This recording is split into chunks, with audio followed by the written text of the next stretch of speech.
मुख्यमंत्री नीतीश कुमार की समीक्षा बैठक हुई है और समीक्षा बैठक में पुलिस पदाधिकारियों को महत्वपूर्ण निर्देश दिए गए हैं और साथ ही मुख्यमंत्री नीतीश कुमार ने कहा कि क्राइम कंट्रोल को लेकर सख्ती बरती जाए और जो ऑर्गेनाइज्ड क्राइम है उसको लेकर कार्रवाई तेज की जाए और किसी भी कीमत पर जो महिलाओं के साथ क्राइम हो रहा है, जो अत्याचार हो रहा है, उसको रोका जाए और उस पर लगाम लगानी चाहिए। तो तमाम निर्देश आज मुख्यमंत्री ने इस बैठक में अधिकारियों और पुलिस पदाधिकारियों को दिए हैं। पटना के पीरबोर थाने में देर रात तक हंगामा चलता रहा। हजारों की संख्या में भीड़ पीरबोर थाने में जमी रही और जमकर हंगामा होता रहा। पूरे मामले की शुरुआत अशोक राजपथ पर पुलिसकर्मियों के पीछे जाने के बाद हुई। पुलिसकर्मी ने 2 लोगों को हिरासत में लिया था। उसके बाद वार्ड पार्षद अफसर अहमद थाने पर पहुंचे। पुलिस का कहना था कि इन्होंने पुलिसकर्मियों के साथ अभद्र व्यवहार किया और बदतमीजी की, जिसके बाद इनको थाने में बैठाया गया। उसके बाद हंगामा और ज्यादा हो गया। अशरफ अहमद पूर्व एमएलसी अनवर अहमद के बेटे हैं। हंगामा बढ़ता देख रात पूर्व एमएलसी भी थाने पहुंचे और पुलिसकर्मियों से बातचीत की। वार्ड पार्षद को पुलिस ने गिरफ्तार कर लिया है और उन्हें दूसरे थाने में शिफ्ट किया गया है। खबर छपरा से, जहां गरखा प्रखंड की मेरुपुर ज्वारा पंचायत के टहलटोला गांव के निवासी संतोष राय के पुत्र 32 वर्षीय रंजीत कुमार और उनकी पत्नी 28 वर्षीय सुनीता देवी की करंट लगने से मौत हो गई। ये घटना अर्धरात्रि की बताई जा रही है। घटना उस वक्त हुई जब वह दोनों सो रहे थे, तभी बिजली का तार टूटकर उनके ऊपर गिरा, जिससे करंट लगने से उनकी मृत्यु हो गई। इस घटना की जानकारी घर वालों को लगभग 1 बजे के करीब हुई और इस घटना से पूरे इलाके के लोग अचंभित थे और उस घटना की जानकारी पाते ही गड़खा थाना पहुंचे और शव को अपने कब्जे में लेकर पोस्टमार्टम के लिए भेज दिया। पटना की वीवीआईपी प्रतिबंधित इलाके में एक व्यक्ति ने विषैला पदार्थ खा लिया और मौके पर पहुंची सचिवालय थाना की पुलिस ने व्यक्ति को पीएमसीएच में भर्ती कराया। किसी से मिलने आया था ये व्यक्ति और परिजन को इसकी सूचना दी गई। मुजफ्फरपुर का रहने वाला ये व्यक्ति बताया जा रहा है। घटना के कारणों का फिलहाल खुलासा नहीं हो पाया है। बघा नगर पालिका आम निर्वाचन के निर्वाचन आयोग ने अधिसूचना जारी कर दी। अधिसूचना जारी होने के बाद जिला प्रशासन और नगर परिषद प्रबंधन शहरी क्षेत्र में लगे उम्मीदवारों के बैनर पोस्टर हटवाने का काम शुरू कर दिया। डीसीएलआर नीरज कुमार दास के निर्देश पर ईओ ऋषिकेश अवस्थी ने अपने कर्मियों के साथ नगर में भ्रमण कर पोस्टर हटवाया। वहीं आदर्श चुनाव आचार संहिता लागू होने की जानकारी लोगों को दी। अगली खबर बांका से, जहां शादी का झांसा देकर नाबालिग से यौन शोषण का मामला सामने आया है। बांका जिले के अमरपुर थाना क्षेत्र में एक नाबालिग युवती का शादी के नाम पर यौन शोषण किया जा रहा था। पीड़ित युवती के परिजनों ने आरोप लगाया है कि गांव की शमीम नाम के युवक ने उसकी नाबालिग बेटी के साथ यौन शोषण किया, जिससे वो गर्भवती हो गई और इसकी जानकारी जब उस युवक को लगी तो उसने धोखे से गर्भ निरोधक दवा खिला दी और गर्भपात करा दिया। अब शमीम शादी से इनकार कर रहा है और पूरे परिवार को जान मारने की धमकी दी जा रही है। परिजनों ने इसकी सूचना स्थानीय पुलिस को दी है। इस युवक गांव से फरार हो गया है और पुलिस पूरे मामले की जांच कर रही है। खगड़िया के मारड़ दक्षिणी पंचायत की मुखिया मुस्तरी बेगम के 2 बेटी समेत 3 लोगों पर जानलेवा हमला हुआ। पहले से घात लगाया बदमाशों ने लाठी डंडे से हमला कर दिया, जिसमें मुखिया के 2 बेटी और एक उनका समर्थक घायल हो गया, जिसमें गंभीर रूप से घायल हार सेंटर में भर्ती कराया गया। इन्हें घायल व्यक्ति ने बताया कि पुरानी रंजिश में गांव के लोगों ने घटना को अंजाम दिया है। हालांकि पुलिस मामले की छानबीन कर रही है। बाघा में भारत नेपाल सीमा पर नारायणी नदी तट पर 106वीं नारायणी गंडकी महाआरती का आयोजन किया गया। इस मौके पर लोकप्रिय कलाकार डी आनंद, संगीत आनंद संस्था के राष्ट्रीय अध्यक्ष अंजू देवी समेत कई लोग शामिल हुए। आचार्य पंडित उदय भान चतुर्वेदी ने कहा कि पावन पूर्णिमा तिथि को नारायणी गंडकी महाआरती का आयोजन एक ऐतिहासिक पहल है। औरंगाबाद के रफीगंज में 9 सितंबर 2002 को हुई भीषण रेल हादसे के 20 साल हो गए। रेलवे हादसे की 20वीं बरसी पर रेल कर्मियों और समाज सेवियों ने कैंडल जलाकर रेलवे पटरी पर पूजा अर्चना की और मृत लोगों की आत्मा की शांति के लिए प्रार्थना किया। गौरतलब है कि 9 सितंबर 2002 की रात 10 बजे रफीगंज के धावा नदी पुल पर भुवनेश्वर राजधानी दुर्घटनाग्रस्त हो गई थी और इस हादसे में लगभग 140 यात्रियों की मौत हो गई थी।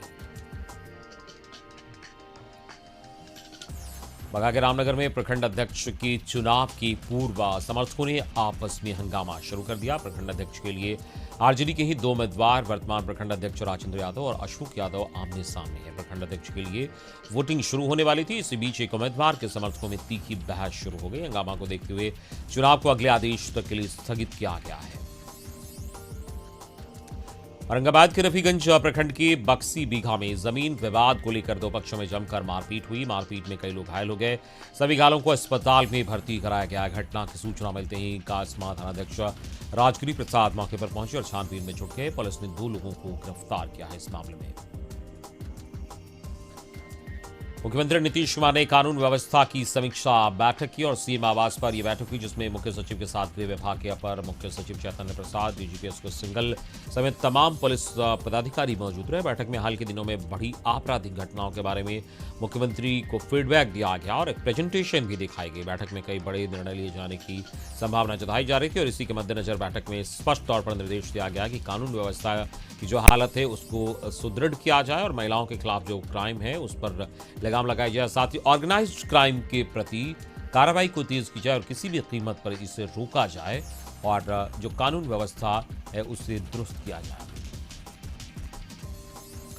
बीजेपी सांसद सुशील मोदी ने सीएम नीतीश पर हमला बोला है। उन्होंने सीएम के जनता का राज वाले बयान पर पलटवार करते हुए कहा कि सत्ताधारी दल से जुड़े लोग थाने में घुसकर पुलिस कर्मियों के साथ हाथापाई कर रहे हैं, मारपीट कर रहे हैं। पूर्व मंत्री कार्तिकेय सिंह फरार हैं। जिस तरीके से घटनाएं हो रही, क्या ये जनता का राज है? पटना की पीरबोर थाने में देर रात तक हंगामा चलता रहा। हजारों की संख्या में भीड़ पीरबोर थाने में जमी रही और जमकर हंगामा होता रहा। पूरे मामले की शुरुआत अशोक राजपथ पर पुलिसकर्मियों के पीछे जाने के बाद हुई। पुलिसकर्मी ने 2 लोगों को हिरासत में लिया। उसके बाद वार्ड पार्षद अफसर अशरफ अहमद थाने पर पहुंचे। पुलिस का कहना था कि इन्होंने पुलिसकर्मियों के साथ अभद्र व्यवहार किया और बदतमीजी की।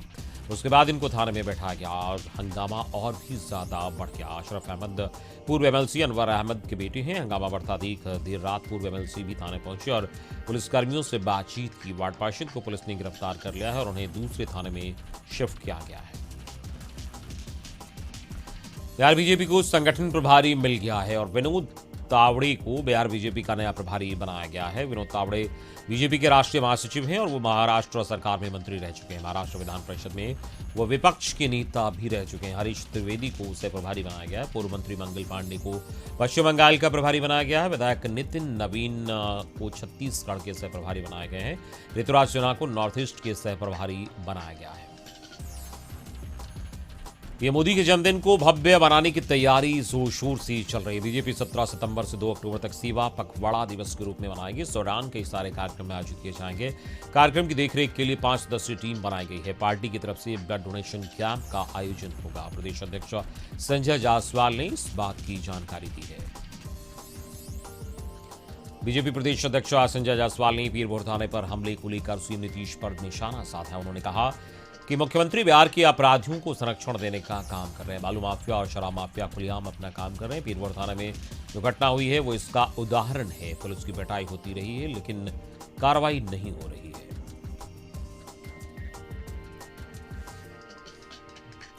बक्सर में नगर निकाय चुनाव की अधिसूचना जारी कर दी गई है और जिलाधिकारी अमन समीर ने निकाय चुनाव को लेकर अधिसूचना जारी की। प्रेस कॉन्फ्रेंस करते हुए जिलाधिकारी अमन समीर ने कहा कि बक्सर डुमरांव नगर परिषद के साथ साथ चौसा, बरमपुर और इटाड़ी नगर पंचायत के लिए पहले चरण में मतदान होगा। 12 सितंबर से पहले चरण के लिए नामांकन प्रक्रिया शुरू की जाएगी। औरंगाबाद के रफीगंज प्रखंड के बक्सी बीघा में जमीन विवाद को लेकर 2 पक्षों में जमकर मारपीट हुई। मारपीट में कई लोग घायल हो गए। सभी घायलों को अस्पताल में भर्ती कराया गया। घटना की सूचना मिलते ही कासमा थानाध्यक्ष राजगिरी प्रसाद मौके पर पहुंचे और छानबीन में जुट गए। पुलिस ने 2 लोगों को गिरफ्तार भी किया है।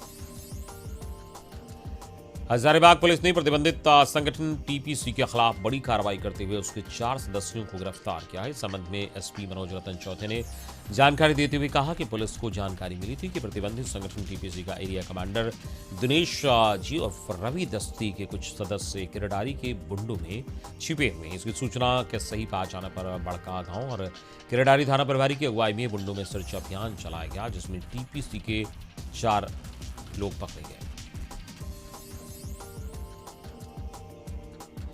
वाणिज्य कर विभाग ने टैक्स कलेक्शन को लेकर सूबे के वाणिज्य पदाधिकारियों के साथ बैठक बुलाई। बैठक वित्त मंत्री विजय चौधरी की अध्यक्षता में हुई और बैठक में टैक्स कलेक्शन को लेकर अधिकारियों के द्वारा फीडबैक दिया गया। और बैठक में मंत्री ने अधिकारियों को निर्देश दिया है कि टैक्स कलेक्शन में किसी भी हालत में लापरवाही नहीं बरती जाए और जो लक्ष्य दिया जा रहा है उससे पूरा किया जाए। उन्होंने टैक्स वसूली में लापरवाही बरतने वाले अधिकारियों के खिलाफ कार्रवाई के निर्देश दिए हैं। हजारीबाग पुलिस ने प्रतिबंधित संगठन टीपीसी के खिलाफ बड़ी कार्रवाई करते हुए उसके 4 सदस्यों को गिरफ्तार किया। इस संबंध में एसपी मनोज रतन चौथे ने जानकारी देते हुए कहा कि पुलिस को जानकारी मिली थी कि प्रतिबंधित संगठन टीपीसी का एरिया कमांडर दिनेश शाहजी और रवि दस्ती के कुछ सदस्य किराडारी के बुंडू में छिपे हुए हैं। सूचना के सही पे आ जाने के बाद बड़का गांव और किराडारी थाना प्रभारी की अगुवाई में बुंडू में सर्च अभियान चलाया गया, जिसमें टीपीसी के 4 सदस्यों को गिरफ्तार करने में सफलता हासिल की गई। गिरफ्तार टीपीसी सदस्यों के पास से 2 देसी कट्टा, एक पिस्टल, 2 बाइक और 5 मोबाइल बरामद किया गया है।